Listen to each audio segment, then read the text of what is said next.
एक बार की बात है, तथागत गौतम बुद्ध से उनके एक शिष्य ने पूछा कि कर्म क्या है। यह सुन गौतम बुद्ध मुस्कुराए और उन्होंने जवाब दिया, कर्म को समझाने के लिए मैं तुम्हें एक कहानी सुनाता हूँ। इस कहानी को सुनने के बाद तुम सभी यह समझ जाओगे कि कर्म क्या है। गौतम बुद्ध ने कहानी सुनानी शुरू की कि एक राज्य में एक राजा राज करता था। एक बार वह अपने मंत्री के साथ देश का भ्रमण करने निकला। भ्रमण करते करते राजा और मंत्री एक बाजार में पहुंच गए। उस बाजार में राजा का ध्यान एक दुकानदार के ऊपर गया। उस दुकानदार को देखते ही राजा के मन में ना जाने क्यों यह विचार आया कि मैं इस दुकानदार को कल फांसी की सजा दे दूं। यह बात राजा ने अपने मंत्री को बताई। मंत्री कुछ बोले कि उससे पहले ही राजा उस दुकानदार की दुकान के सामने से आगे निकल चुके थे और दूसरी बातें करने लगे। मंत्री बहुत ही चिंतित हो गया। वह यह बात समझ नहीं पा रहा था कि आखिर दुकानदार की गलती क्या है। दुकानदार से बिना कुछ बात किए, बिना कुछ सोचे समझे महाराज ऐसा फैसला लेने के बारे में क्यों सोच रहे हैं। राजा और मंत्री भ्रमण करने के बाद राजमहल वापस चले गए, लेकिन मंत्री को रात भर नींद नहीं आई। सुबह जागने के बाद मंत्री एक साधारण प्रजा का रूप बनाकर उस दुकानदार के पास गया और उस दुकानदार से पूछा, तुम बेचते क्या हो। दुकानदार ने जवाब दिया, मैं चंदन की लकड़ियां बेचता हूँ। फिर मंत्री ने आसपास के लोगों से दुकानदार के बारे में पूछना शुरू किया। सबने जवाब दिया कि दुकानदार किसी से बोलता नहीं, हमेशा दुखी रहता है। मंत्री को बात समझ में आ गई। वह मंत्री फिर वापस दुकानदार के पास गया और उस दुकानदार से पूछा, तुम दुखी क्यों रहते हो। दुकानदार ने बताया, मैं दुखी इसलिए रहता हूँ क्योंकि मेरे दुकान पर लोग आते हैं, चंदन की लकड़ियां सूंघते हैं और बोलते हैं बहुत ही सुंदर है, बहुत ही अच्छी महक है, लेकिन कोई खरीदता नहीं, इसलिए मैं बहुत दुखी रहता हूँ। मंत्री को भी दुकानदार की बात सुनकर दुख हुआ।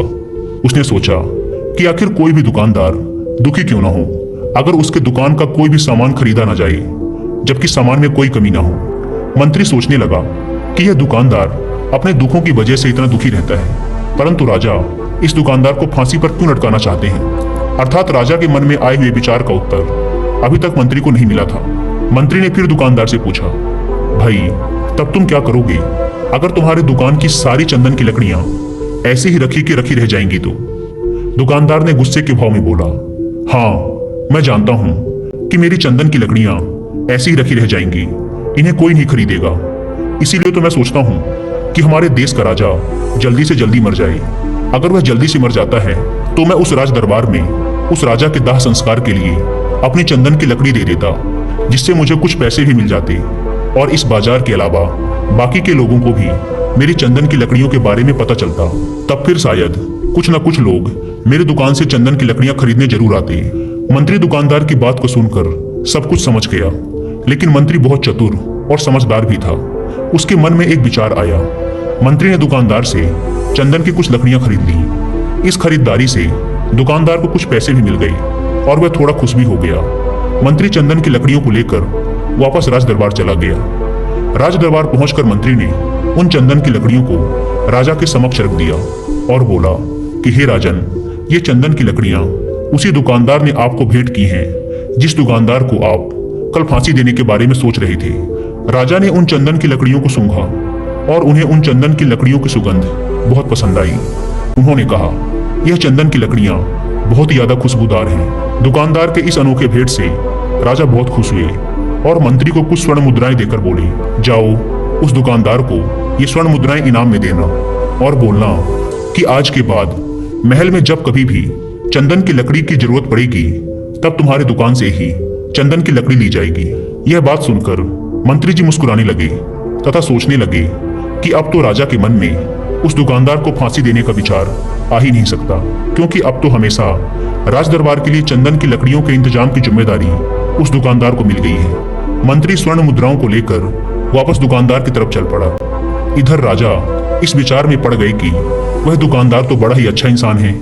जिस वक्त मैं उसके बारे में यह सोच रहा था कि मैं इसको कल फांसी दे दूं, तब शायद उसके मन में उस समय यह विचार चल रहा था कि राजन पहली बार मेरे दुकान के सामने आए हैं, क्यों ना मैं उनको अपनी सुंदर और खुशबूदार लकड़ियों को भेंट करूं। और आज उसने मुझे भेंट भी किया। बेवजह ही मैं उसको फांसी देने के बारे में सोच रहा था।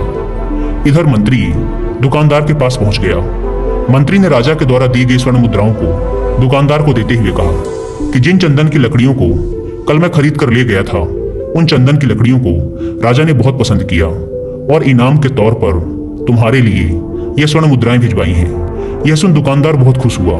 साथ ही साथ मंत्री ने उस दुकानदार को यह भी बताया कि अब आज के बाद राज दरबार में जब कभी भी चंदन की लकड़ियों की जरूरत पड़ेगी तो सारी चंदन की लकड़ियां तुम्हारी दुकान से ली जाएंगी। दुकानदार मंत्री की बात सुनकर बहुत ही खुश हो गया। मंत्री ने दुकानदार से पूछा, क्यों भाई, तुम तो राजा के बारे में इतना बुरा भला सोचते थे, लेकिन देखो राजा तुम्हारी कितनी चिंता करते हैं। राजा कितने अच्छे हैं। राजा अपनी प्रजा के बारे में कभी भी गलत नहीं सोचते। दुकानदार मंत्री की बात से सहमत हो गया और बहुत दुखी होकर राजा के प्रति अपने बुरे विचार पर पश्चाताप करने लगा। दुकानदार मंत्री से बोला, मैं कितना गलत सोचता था राजा के बारे में। राजा तो बड़े ही अच्छे हैं, बड़े ही भले राजा हैं। भगवान करे कि राजा की बहुत ही लंबी आयु हो। यह बात सुनकर मंत्री भी बहुत खुश हुआ। फिर मंत्री वहां से वापस राज दरबार को चला गया और यहीं पर तथागत गौतम बुद्ध ने इस कहानी को समाप्त करते हुए अपने शिष्यों से पूछा कि अब आप ही लोग बताओ कि कर्म क्या है। किसी शिष्य ने कहा, कर्म बोले हुए शब्द हैं। किसी शिष्य ने कहा, कर्म वाणी है। तो किसी ने कहा, कर्म सोच है। तो किसी ने कहा, कर्म भावना है, वगैरह वगैरह। अपने सारे शिष्यों के जवाब सुनने के बाद महात्मा गौतम बुद्ध ने कहा कि इंसान के विचार ही उसके कर्म हैं। हमारे विचार जैसे रहेंगे हम वैसे ही कर्म करेंगे और उन्हीं विचारों के द्वारा किए हुए कर्म हमारे सुख और दुख के लिए उत्तरदायी होते हैं। अर्थात अगर हमारे विचार ही गलत हैं तो हमारे द्वारा किए हुए कर्म भी गलत ही होंगे और उनका परिणाम भी गलत ही निकलेगा, जिसके परिणाम स्वरूप हम दुखी रहेंगे। अगर हमारे विचार सही रहेंगे तो हम सही कर्म करेंगे। सही कर्म करेंगे तो फिर सही फल मिलेगा, जिससे हमारे जीवन में सुख आता है। दोस्तों, अब हम कर्म को थोड़ा आसान भाषा में समझने की कोशिश करते हैं। कर्म का अर्थ है कार्य। इस दुनिया में, इस ब्रह्मांड में जो कुछ भी काम हो रहा है वो सब एक कर्म है। असल में देखा जाए तो कर्म क्रिया और प्रतिक्रिया के साधारण से सिद्धांत को फॉलो करता है। हम जो भी कार्य करते हैं वो एक कर्म है और फिर क्रिया और प्रतिक्रिया के सिद्धांत के अनुसार हर कर्म का एक परिणाम भी होता है। जैसे कांच के गिलास को फेंकना एक कर्म है और उसका टूट जाना उसका परिणाम। अत्यधिक बारिश होना एक कर्म है और बाढ़ आना उसका परिणाम। असल में परिणाम हमारे हित में होगा या अहित में, ये पूरी तरीके से हमारे द्वारा किए गए कार्य पर निर्भर करता है। ज्यादातर लोग ये सोचते हैं कि ऊपर आसमान में कोई बैठा है जो निर्णय लेता है कि किसके जीवन में सुख देना है और किसके जीवन में दुख, जबकि असल में हमारे कर्म और फिर उनके द्वारा मिलने वाले परिणाम ही हमारे सुख और दुख को निर्धारित करते हैं। इसीलिए हमारी भारतीय परंपरा में यह कहा जाता है कि आप अपने भाग्य के निर्माता स्वयं हैं। असल में कर्म का परिणाम ही भाग्य है और हमें कैसे कर्म करने हैं ये पूरी तरीके से हमारे हाथ में होता है।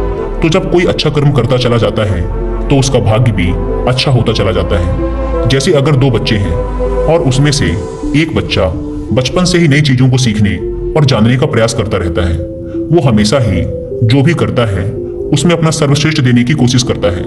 और जो दूसरा बच्चा है वो ना तो किसी नई चीज के बारे में सीखने और जानने का प्रयास करता है और ना ही किसी काम को पूरे मन से करता है। तो समय बीतने के साथ वो पहला वाला बच्चा अपने जीवन में काफी सफल इंसान बन जाता है, जबकि दूसरा बच्चा सालों बाद भी अपने जीवन में संघर्ष कर रहा होता है। अब यहाँ पहले बच्चे को देखकर दूसरा बच्चा बड़े ही आसानी से कह देगा कि उसकी तो किस्मत अच्छी थी, लेकिन नहीं, असल में उसके कर्म अच्छे थे, जिसके परिणाम स्वरूप उसकी किस्मत भी अच्छी होती चली गई। तो अगर हम चाहें तो अपने कर्मों को बदलकर अपना भाग्य बदल सकते हैं। सीधी सी बात है, जैसे ही आप अपने कर्म बदलोगे आपका भाग्य बदलना शुरू हो जाएगा। और ये दोनों ही परिस्थिति में सही है, अच्छे के लिए भी और बुरे के लिए भी। लेकिन असल में कोई इंसान कैसे कर्म करता है ये मुख्य रूप से उसके माता पिता, परिवार, समाज और आसपास के माहौल पर भी निर्भर करता है।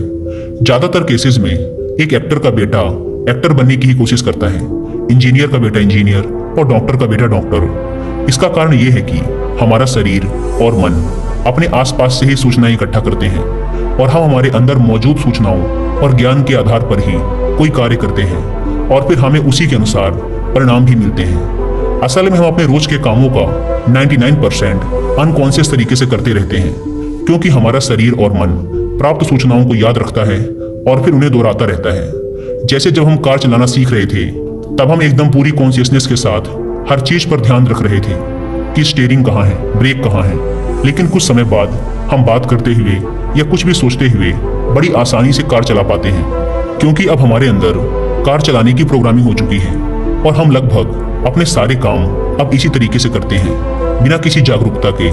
बस वो काम होते चले जाते हैं, क्योंकि हमारे काम बिना किसी जागरूकता के हो रहे हैं। इसीलिए हमें लगता है कि हमें कोई चला रहा है, कोई अदृश्य शक्ति, जबकि असल में हमारे कर्म ही अब हमारी आदत बन चुके हैं। अगर हम अपने ज्यादातर काम जागरूक होकर करने लगे तो पाएंगे कि हमारा भाग्य हमारे ही हाथ में है, क्योंकि जागरूकता की वजह से हमारे कर्मों पर हमारा पूरा नियंत्रण हो जाता है। जैसा कि ऊपर की कहानी में गौतम बुद्ध ने कहा था कि हमारे विचार ही हमारे कर्म हैं, और जागरूकता की अवस्था में हमारे विचारों पर पूरा नियंत्रण हो जाता है। विचारों के नियंत्रण से हम कर्म में नियंत्रण हासिल कर लेते हैं, और फिर जब हमारे कर्म हमारे हिसाब से होंगे तो उनका परिणाम भी उसी के अनुरूप ही होगा। इसीलिए गौतम बुद्ध ने चित्त के नियंत्रण पर जोर दिया है कि जब किसी इंसान का चित्त ही शुद्ध हो जाएगा तो उसके मन में बुरे विचार ही कैसे आएंगे और फिर वो बुरे कर्म ही कैसे करेगा। इसीलिए गौतम बुद्ध का पूरा ज्ञान चित्त की शुद्धता पर जोर देता है।